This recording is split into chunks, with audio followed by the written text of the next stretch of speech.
My name is Carrie Amos, and I attend Parkland High School. And it happened in my English class. My teacher was reading a book called Mice of Men, and she read a slur, which was the N word, and it really upset me because they were some of my favorite teachers, and it just feels like, I don't know, it feels like just all trust is lost. And she told us that there would be some words, but she never gave us an option to choose if we wanted to listen to it or um, read it silently like the other teachers did. But she thought it was a good idea to just do what she wanted to do. Instead of giving an apology, they told us that, um, well, it's educational. Um, and when we still said it was wrong, they followed up by saying that there was another teacher in the classroom and, that she had a black family member, so it was okay. It just like hurt my feelings because, like, what does that even have to do with this situation? It's like, it's using the card, oh, I have a black friend, so I can be disrespectful to black people. I guess they use that as their card to get out of it, but still didn't make the situation any better, just made it worse. You hear about, in social studies class about, all the racism that goes on, and you always come across, as a black person, you come across racism in your life, but just to go to school and think that you're in a good environment and then be proven wrong, it makes you rethink your whole school system life. There's been multiple incidents at Parkland of white kids saying the N-word and saying they don't like black people, saying they don't understand why black people are mad about slavery. There's countless videos. And it's so surprising because it's the people you sit right next to in math class, or it's the people that, you talk to and say hey in the hallways. And then to go home and see there's a video of saying that they don't like you. It's just, it makes you not want to trust people at all. It's the same stuff, just in a different era. It's horrible. It's just, this era, it just has phones. In DARE class, I remember there was like, the officer was like more disrespectful toward me, or had more of a attitude towards me than he had the other kids, or the other, like, there was other black kids in the class, and he had like more of an attitude kind of toward them when like asking questions. Like, always thought of the kids of color as dumb. They always think of the kids like, I feel like that we're not good enough, that we don't put as much of an effort as, the other kids. Always, it's like a subtle attitude toward the kids of color at this school. My name is Carrie Amos, and I attend Parkland High School. And like actually one of the first things that happened, I saw him was within my first week at the school, where I had just found an empty lunch table to sit at. I didn't know anyone there. It was completely empty. I was the first one at the lunchroom, and when I walked in, I sat down, ate my lunch, and this is like the third or fourth day I'm there. And then I had some people approach me, and they didn't tell me why or anything, but they asked me to come into the hallway with them. And next thing I know, they're telling me that someone had told them that they had seen me stealing things from from the lunch line and putting them in my pockets. They made me empty my pockets in front of them. All I had was my student ID, a spork, and my cell phone. I hadn't stolen anything, and everything I had paid for that day.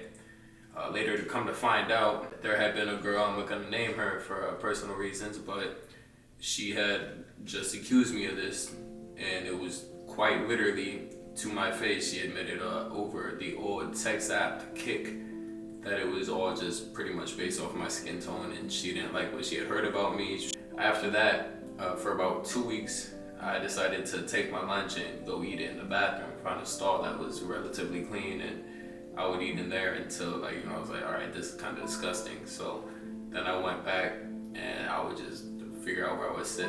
My first locker neighbor, he would literally say something racist to me every single morning, a different racist joke. You know, the why did the nigger cross the road, this, that, you know, how many black people are in your family tree? Oh, I have black people in my family tree too. And I'd be like, oh yeah, is that so? And then he would reply, yeah, they're still hanging there. We never had any school resource officers at Saucon Valley, as you know, it's like a very white school district. However, when I did move up here and I went to Easton, I did encounter school resource officers as like to the people up here because there's more diversity or whatever the case may be. The Easton is a school district where school resource officers are needed. And one of the few fights or few altercations I got in there was actually with another white student, but for some reason he decided to have an issue with me that day. And we were in cooking class, whatever, he had shoved me out the way, like forcefully shoved me. I got upset, he was carrying a plate of spaghetti, so I pushed it into his face, and next thing I know, I'm getting literally thrown over a lunch table, threw a chair at me, and I don't really know what happened, but a school resource officer had came. But I did feel as if there was some sort of bias towards the white student as he was the aggressor, and I didn't feel like we got the same treatment. I'm not sure what his punishment was, but I got completely expelled from the Easton School District because of this incident, and that's actually why I ended up at Saucon Valley 3 days later. However, like the school resource officers, as far as I could tell, weren't that diverse. And like I said, it might be my own biases, it might be my own reasoning, but it did feel like, I was seen as the more aggressive one, although I wasn't the instigator of the situation. I don't like to be an instigator, I like to mind my own business. That's 100% of the time always been my mentality. So, in this particular situation, I did feel as if there was like some sort of bias towards me, or some sort of, the black kid is being more aggressive, and I was being more aggressive, but that was definitely because I had physically been attacked.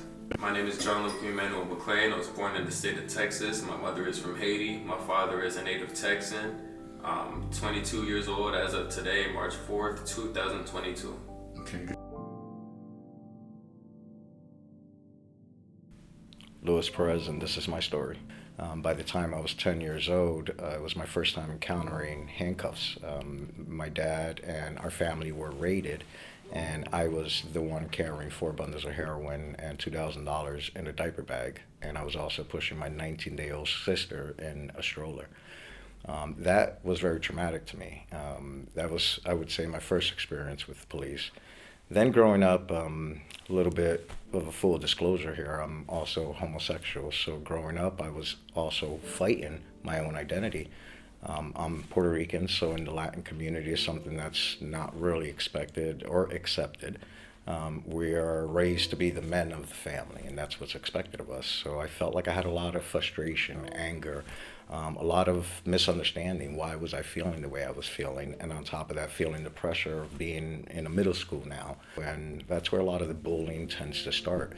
So I had a lot of troubles in middle school. I was constantly fighting, defending my own honor. When my dad went to prison, my mom was left to take care of us. And I ended up getting a load of donations of dressy clothes.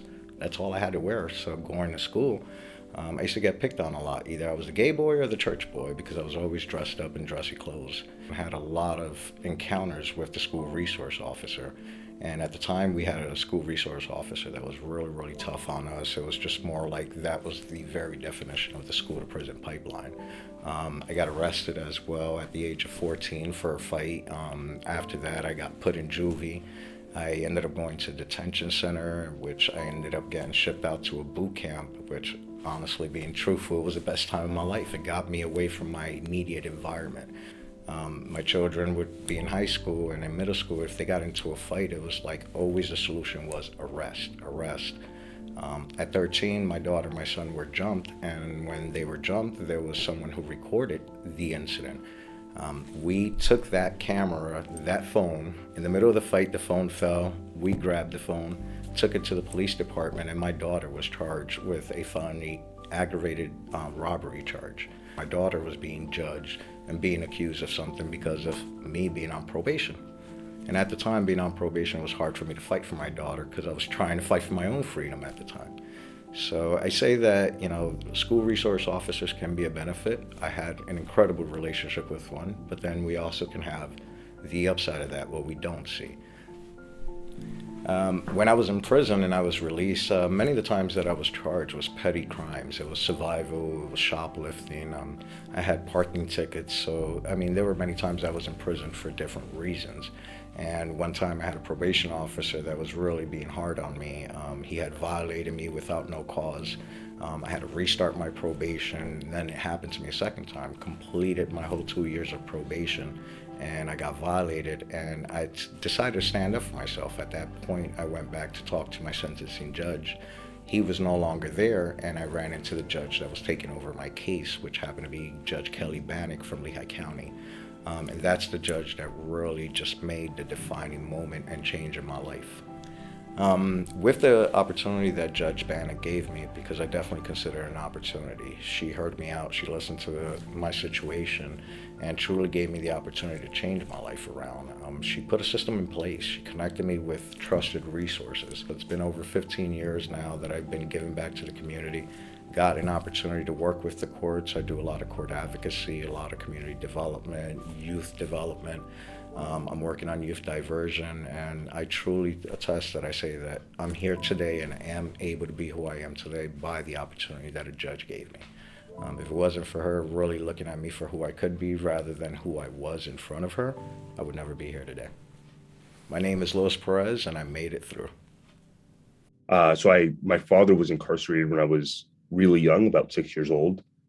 He's still incarcerated. So I was raised mostly by my mother. During the Great Recession, we were homeless for a period of time. My mom was able to gain steady employment after the Great Recession, so things were slightly improved, but money was always a problem for us. But my mother always reminded me that education would help me get a better future for myself and establish more financial security for my family as well. A lot of systemic issues in Allentown prevent people from making it out in the way that I was able to. A lot of men and women were incarcerated in the neighborhood that I grew up in. So a lot of my friends either didn't have one of their parents or didn't have either parent. So it wasn't just a personal impact on me, right? It was an impact on my community. And it all stemmed from the prison system and the way mass incarceration rips families apart in Allentown and in other cities in the US. Going to school was difficult because I had to avoid a lot of the problems that were in my neighborhood, things like drug dealing, gangs, just violence, I think, in general. And I really saw education as a way that I could not only better myself and get myself out of that situation, but also help improve my community. And so now that I'm at Yale Law School, one of the things I'm really focused on is finding ways I can use the law to address those issues I saw growing up and help a lot of people in the community that I come from have a better situation, have better opportunities to get to the same places that I've been fortunate to go to. Every school I went to after elementary school in the Allentown School District usually had an SRO. I think in the moment when you're a kid growing up, you don't really realize the impact that it has. But cops were a constant kind of surveillance in our lives. Walking to school or hanging out in the neighborhood, you would see them around. They would be watching. A lot of the houses in my neighborhood would get raided from time to time. People would get arrested.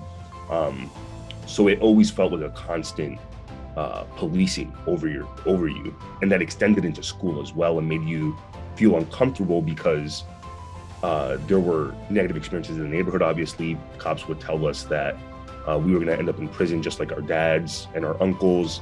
So you bring that into school and you see the police officers there, and it feels, it disturbs the environment, I think, and it makes it harder to learn that we wouldn't make it anywhere, that we'd all get arrested like everyone else on the block that we lived on. So statements like that, it would definitely have an impact on you. It would make you feel like you weren't being valued, like any mistake you made, they'd be there to kind of end your life by sending you to prison and getting you caught up in that system. some people have the mindset that when you do make it out, you never go back, right? I'm out of this situation. I can establish a better future for myself. I'm not going back to the place that I come from anymore. And that was not my approach. I always saw education not only as a way that would help me make it out of Allentown, but also as a way that I could go back and improve the community that I came from. And that's what I've been working on through community organizing work, through public interest law now that I'm in law school and will be an attorney. So my goal has always been not just to make it out, but also to help the people in the community that I come from make it out as well.